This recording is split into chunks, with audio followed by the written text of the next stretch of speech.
मुलींनी स्वतःचं संरक्षण करण्यासाठी सक्षम व्हावं. पोलीस उपनिरीक्षक गायत्री जाधव आपल्या आई वडिलांना समाजात ताठ मानेनं जगता येण्यासाठी विद्यार्थी युवक युवतींनी कुठल्याही गैरप्रकाराकडे दुर्लक्ष करावं व मुलींनी स्वतःचं संरक्षण करण्यासाठी सक्षम व्हावं असं आवाहन दिंडोरी पोलीस ठाण्याच्या पोलीस उपनिरीक्षक गायत्री जाधव यांनी केलं.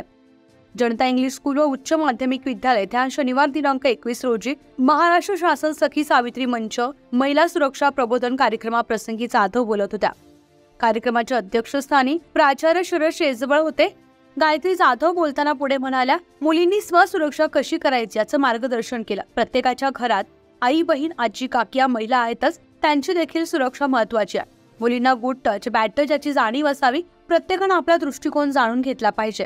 एखादा अनुचित प्रसंग ओढवला तर जवळच्या व्यक्तीचा आधार घ्यावा, आरडा ओरडा करावा. आज प्रत्येक मुलीला जुडो कराटे यायलाच पाहिजेत असं सांगितलं.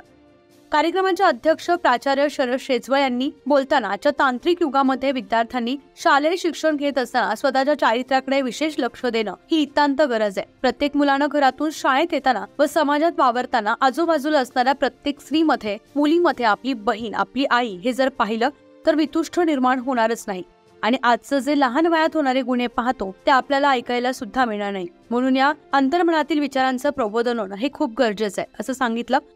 उपप्राचार्य उत्तम भरसट, सविता शिंदे, रावसाहेब उशीर, प्राध्यापक संदीप जगताप आदी मान्यवर उपस्थित होते. प्रास्ताविक सूत्रसंचालन संतोष कथरा यांनी केलं तर आभार रावसाहेब उशीर यांनी मानलाय. न्यूज 15 मराठीसाठी प्रतिनिधी बापू चव्हाण, नाशिक.